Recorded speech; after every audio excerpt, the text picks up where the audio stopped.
Hola Internet. Un pequeño detalle sobre el capítulo anterior. Algunos de ustedes notaron que Wendy Sage, la hipnoterapeuta a la que fueron Marsh y Lisa, tenía un solo seno. El personaje fue creado para mostrar cómo las personas toman control de su apariencia luego de realizarse una mastectomía para prevenir o tratar un cáncer de seno. Fue interpretada en inglés por Renee Ridgely, esposa del showrunner Matt Selman y quien fue sometida a ese procedimiento.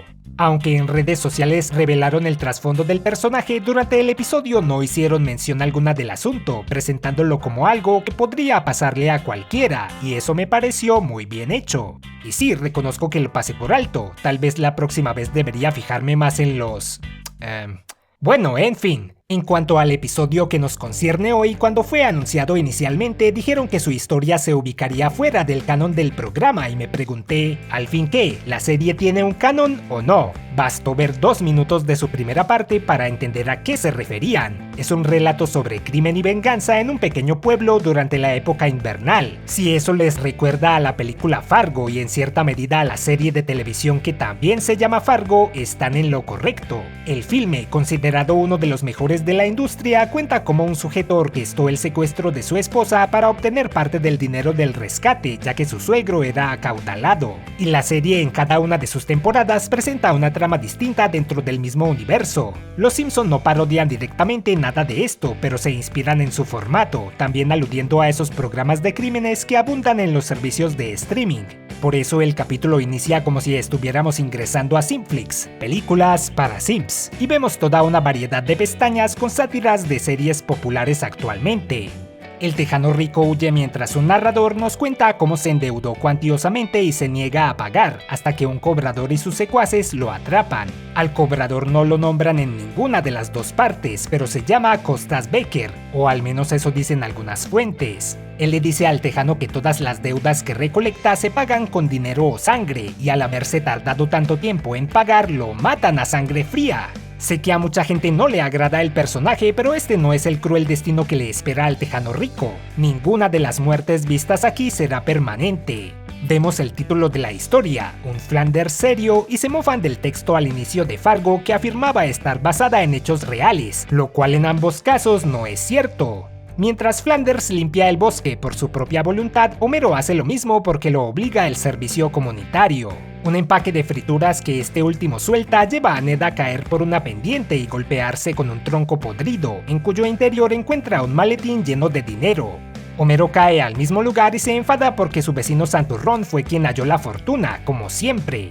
Cuando cuenta el dinero en su casa y sus hijos no se ponen de acuerdo en qué lo usarán, Flanders dice que ojalá su abuelo, un alguacil, estuviera vivo para decirles qué hacer, ya que era el hombre más honrado que conocía. Tenemos un flashback en donde el oficial vio a un ladrón en una tienda vistiendo una camiseta de Linda Ronstadt, la cantante que hizo dueto con Barney para su comercial del Rey de las Barredoras. En lugar de arrestarlo, le dio dinero para pagar lo que llevaba, dándole así una lección a su nieto, la cual aprendió en el orfanato en donde creció. Mientras más difícil sea hacer un bien, mejor será el hombre. Flanders decide donar el dinero a un orfanato. Quiere hacerlo de forma anónima, así que lo entrega en el nombre de su abuelo, Ned Flanders. Primero, valga la aclaración.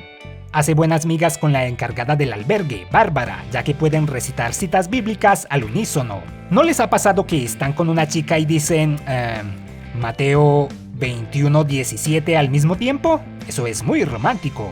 Tenemos una escena bastante gráfica en donde los secuaces del cobrador se deshacen del cadáver del tejano. Mis partes favoritas en los productos de Disney son los brazos cercenados. Y peor aún, como prueba de su trabajo, Costas hizo que le retiraran la piel de la cara a su víctima, como una máscara. Está a punto de irse de la ciudad hasta que ve en la televisión la noticia de la donación de Ned, cuya cifra es exactamente igual a una deuda anotada en su libro. Obsesionado por saldar cuentas, manda a sus secuaces a consultarle la ubicación de Flanders al tipo de las historietas, quien como de costumbre se toma todo con sarcasmo hasta que ve que la cosa va en serio cuando los matones destrozan su mercancía. Él los dirige a la iglesia de la ciudad y cuando se van llama a quejarse con Tony el Gordo, a quien le paga por protección. Costas va a confrontar a Flanders diciéndole que hay una deuda que ha perseguido por 50 años y al ver la cifra Ned se da cuenta que él es el nuevo deudor. Recuerden que él tiene 60 años, así que la línea de tiempo presentada aquí tiene sentido. Flanders es salvado a último minuto del cobrador por la presencia de Bárbara y los huérfanos, pero el maloso se queda la página de su Biblia con la dirección de su casa. Homero sigue manifestando su envidia por la buena fortuna de su vecino, para desagrado de Marge, quien cree que se casó con el hombre más egoísta del mundo. Ahí están de nuevo esos problemillas de pareja, no los había extrañado. Los matones de Costas van a por Ned, pero pierden la hoja con su dirección. Años y años de apoderarse de las pertenencias de Flanders por fin caen en contra de Homero, ya que los malosos las ven y creen que él es Ned. Usan el rostro del tejano rico para llamar su atención y llevárselo. ¡Diablos, eso fue crudo! Bárbara y Ned están a punto de llevar las cosas al siguiente nivel hasta que él se da cuenta que ella está casada, con Mel Patiño.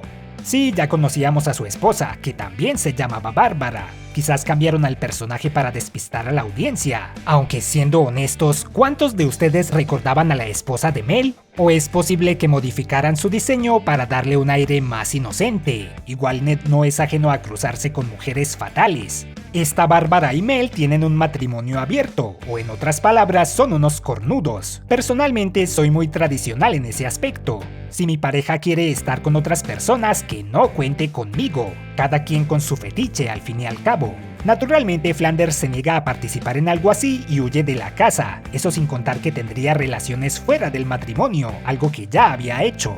Mientras, el cobrador descubre que sus lacayos le llevaron a la persona equivocada. Una escena descartada tendría a Costas quitándole su sombrero a uno de sus secuaces y rompiéndolo por haberse equivocado, pero fue cortada por tiempo. Lo que hace es decirle que mantenga vivo al rehén, por ahora.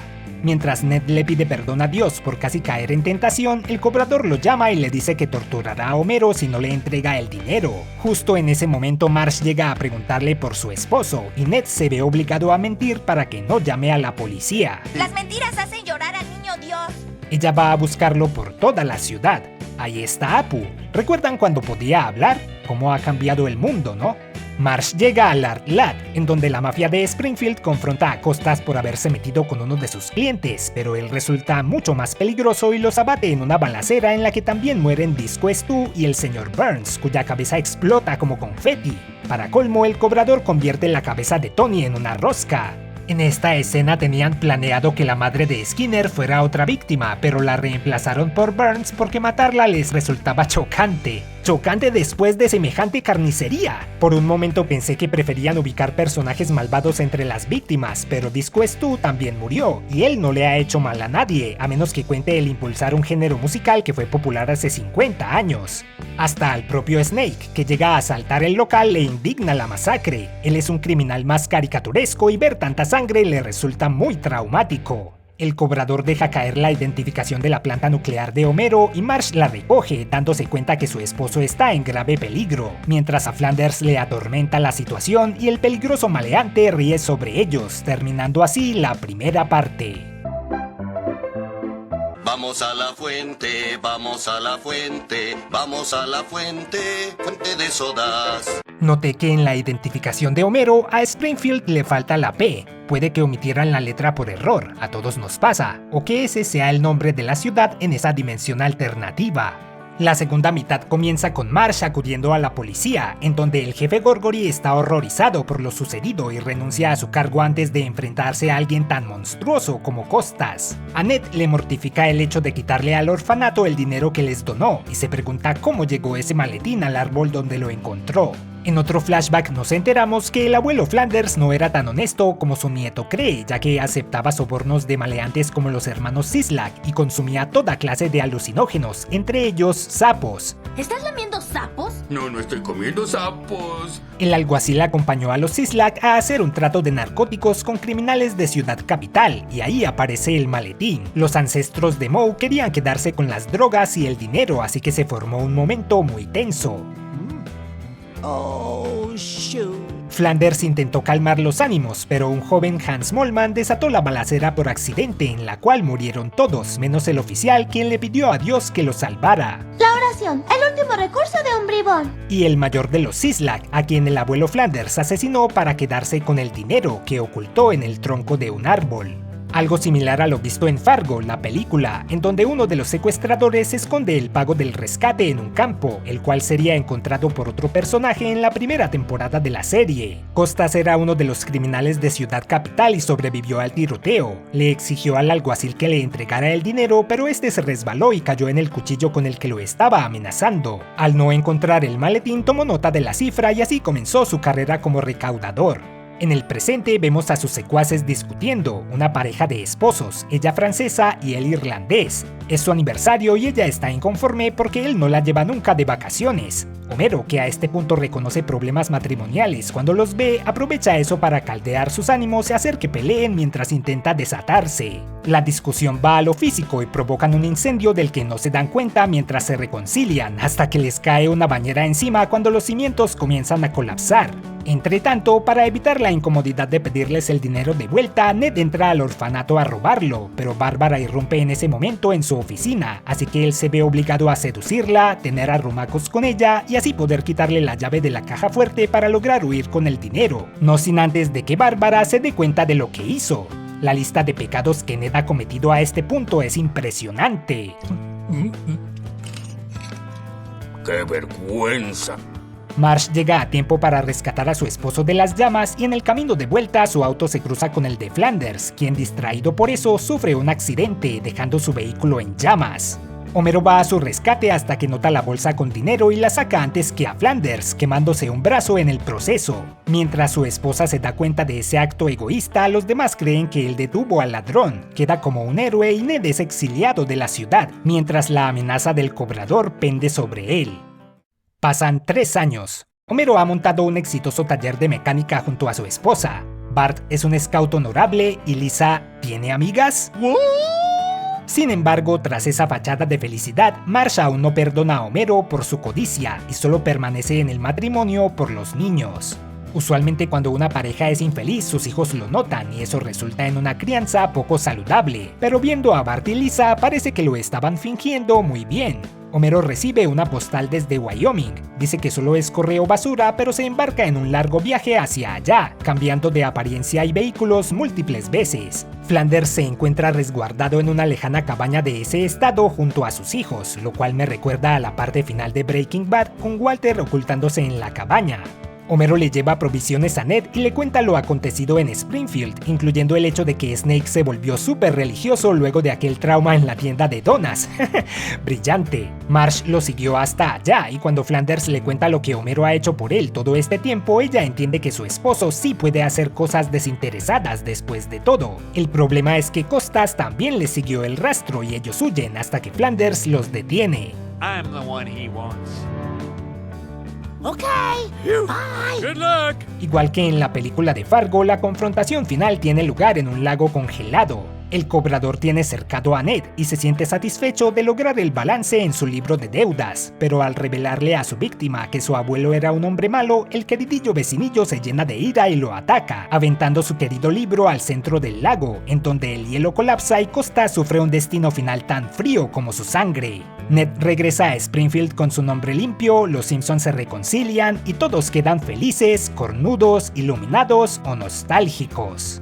Casi doy una ovación de pie al final porque esto fue maravilloso. Ninguna escena tuvo desperdicio y se justificaron las dos partes. La ambientación lograda por la animación estuvo de película. Los personajes nuevos fueron sumamente interesantes, en particular Costas, que llevó un aire siniestro rara vez visto en esta serie, y los antiguos no se sintieron para nada fuera de lugar en un contexto mucho más serio al habitual.